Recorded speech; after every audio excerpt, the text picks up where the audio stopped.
Então eu vou chamar para mim a prerrogativa de fazer a última pergunta, hein? Estou decretando. Você descreve toda essa dinâmica de uma forma muito desapaixonada, apesar de descrever as paixões, né? Então, é tudo muito realista, a gente enxerga de uma forma muito realista. Mas, de fato, a gente tem na mesa ainda para 2026 um líder progressista da centro-esquerda no jogo, que ainda tem 1 ano e meio aí de mandato e de política a ser feita. Seja para encher as geladeiras, seja para domar ali os apoios, enfim, construir esses apoios. Caiu um ministro ontem. Eu queria que você analisasse um pouquinho como é que está o governo Lula e sob a luz da fala do Haddad de que a esquerda precisa entregar um sonho para esse eleitor. Então, tem a parte realista de construção de apoios, de encher geladeiras, de fazer o governo funcionar, mas tem também a parte discursiva, que é falar, não, vem, a gente tem também um sonho ainda para te entregar, porque ele entregou um sonho no passado. Mal ou bem, com falhas ou não, você mencionou o SUS, né, a vacinação, você mencionou o Plano Real, mas os anos Lula no governo, ele consolidou algumas dessas coisas de uma forma e ampliou outras, né? De uma forma que linearmente construíram aí parte do que a gente foi por muitos anos, né? Como nação. Mais 3 horas, vai. Vai, tá. Vamos lá. Acho que a primeira coisa que é importante é entender que quando a gente está falando de política eleitoral, a gente está realmente falando de sonho, né? E o bolsonarismo vem de um sonho, o trumpismo vem de um sonho, o mileísmo vem de um sonho. O Lula vem de um sonho. O progressismo não tem um sonho para vender e embalar. Eu acho que talvez esse seja o grande dilema dessa espécie de Lula-dependência que marca o progressismo político brasileiro. Vamos lembrar da campanha de 2022. Qual era a embalagem? A embalagem, isso quer dizer, o papel celofane, eu acho que os mais novos não vão nem saber o que é um papel celofane. Não sabe nem mais o que é papel. Que a gente comprava na papelaria, meio brilhosinho, que parecia um plástico, você embalava presente nisso. Isso. Aí, o papel celofane era a ideia de uma frente ampla em defesa da democracia. Que, do ponto de vista prático, significava dizer que o Lula jogou parado e ficou recebendo apoio porque a maior parte do sistema político chegou à conclusão de que o vice-presidente Geraldo Alckmin chegou também muito cedo, que cara, se não for o Lula, vai ter Bolsonaro 2. Eu não quero Bolsonaro 2, eu vou ser vice do Lula se ele quiser. Então, liberais, né, aqueles liberais que estão em extinção no Brasil, que é o cara que respeita a regra do jogo, não sei o quê, a turma foi com o Lula porque não queria um segundo mandato do Bolsonaro, porque leu Levitsky, leu outras coisas e achou que podia ser perigoso. Qual era o conteúdo dentro do envelope? O conteúdo dentro da embalagem. O conteúdo dentro da embalagem era vender a ideia de que os bons tempos voltariam. A junção disso, a junção disso, em algum sentido, a junção disso aí, sem querer me meter nesse negócio complicado que a Débora sabe aí, que é a economia, a junção disso era cerveja e picanha. Por quê? Porque Lula nunca foi um marxista, Lula sempre foi no máximo um trabalhista. A relação de felicidade para ele sempre esteve diretamente relacionada ao trabalho, à remuneração do trabalho, e essa remuneração do trabalho dando consumo. Obrigado. A palavra tinha sumido da minha cabeça, né? Dando consumo. Isso desenhado, o governo assume. Qual é o problema? O problema é que Lula e talvez os 580 dias na prisão tenham alimentado esse afastamento. O Lula chega ao poder com isso muito claro e com alguns ministros tendo essa percepção muito clara. Acho que o Haddad tem isso muito claro na cabeça dele. Mas você tem, de outro lado, um PT que é muito voraz porque está muito machucado pela perda do poder em 16 e que este PT e outros partidos de esquerda, isso não é desrespeito a esses partidos, construíram uma lógica de enxergar a realidade em que eles entregaram o debate econômico para a direita e foram para um debate de causas e identidades. E aqui eu não estou julgando a qualidade do debate de causas ou de identidades ou algo do gênero. O que eu estou dizendo eles abandonaram essa ideia do consumo e entregaram para a esquerda, para a direita. E à medida que isso é feito, qual é o resultado? Vamos aqui num exemplo prático para falar do governo e da qualidade do governo. A Receita Federal vai lá e faz uma normativa para combater sonegação, né? Que era o Pixgate, né? Era uma normativa da Receita Federal para melhorar o cruzamento de dados e combater sonegação. Se a gente for lá no Rousseau, no contrato social, a ideia de que não tem gente pagando imposto é sacanagem, perdão pela palavra. Não, que pode. É ruim com as pessoas que pagam impostos.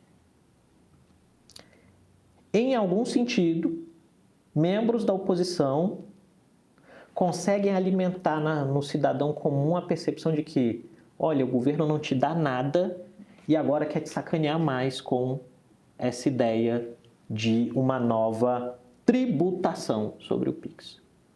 Em uma sociedade em que ser um brasileiro médio é muito difícil, as pessoas estão trabalhando cada vez mais horas para ganharem menos e tem cada vez mais dificuldades para se sustentar, o efeito prático desse processo é dizer, cara, o governo está mandando mal. Contra mim. Está contra mim. E aí vem aonde eu acho que é um dos problemas desse governo. O governo se comunica mal, isso é óbvio, mas o governo não consegue entender o diálogo nem as necessidades das pessoas. O que eu estou querendo dizer? Pegando o Pixgate, depois olhem a foto do momento em que a Receita vai se comunicar. E aí eu tenho lá na minha consultoria uma pessoa que é especializada em análise de discurso e semiótica. E ela me disse uma frase que eu achei genial. Quando você quer dar uma boa notícia, você não pode se vestir como um cara que não é um mocinho. Um dos caras da Receita está usando um terno preto, uma camisa preta e uma gravata vermelha. No inconsciente, gente, para quem cresceu... austeridade, né? Como numa lógica de uma sociedade muito pautada por audiovisual, ele está passando a mensagem de que ele é o Lex Luthor. E isso conta demais, a estética conta demais, né?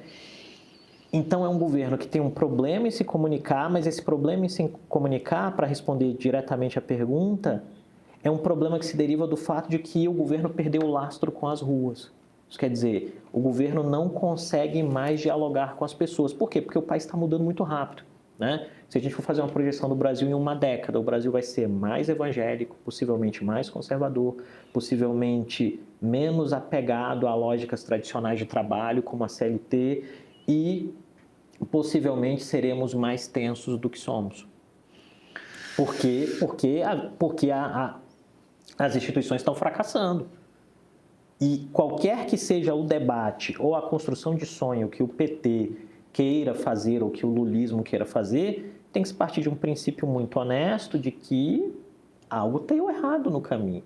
E aí vem um elemento que talvez seja um componente que mais retroalimente esse crescimento do conservadorismo. O fato de que, para muita gente, o elemento do Partido dos Trabalhadores ou o próprio Lula nunca terem pedido desculpas se torna um catalisador de ódio. O Lula já pediu desculpas. Pelo quê? Pela corrupção na Petrobras? Quantas vezes? Em entrevistas, né? Pública. Não, então, acho que talvez falte uma coisa mais ampla, mas... Uma fala oficial do governo dizendo, olha, gente, não uma tergiversação. Errei, fui moleque. Assim, tem um pessoal que é bom nisso aí. Mas, assim, uma fala no sentido de que o partido venha a público e diga, olha, aconteceu mesmo, gente. Não a gente não caiu, a gente não caiu porque era uma conspiração das elites querendo fazer golpe. Não, a gente caiu porque um monte de gente errou. Essas pessoas não estão mais na vida partidária. Não, mas você tá, mas não foi, mas calma, a gente está misturando. Não, caiu não Dilma. Sim, mas e aí foi os membros preso do partido? Sim. Aí vem, certo, mas são episódios diferentes. Isso, e aí vem. São episódios diferentes dentro do mesmo seriado. Sim, talvez eu não tenha conseguido exatamente. deixar isso de forma clara. Isso. Então vamos de novo. São episódios diferentes dentro do mesmo seriado. Qual o impacto disso dentro do eleitorado? a percepção emocional de que esse eleitor está se sentindo enganado.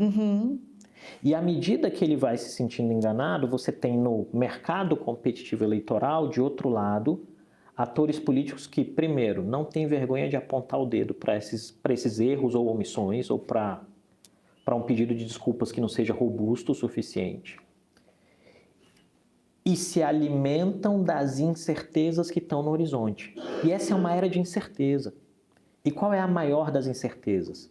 É a incerteza acerca da capacidade de sobrevivência e bem-estar.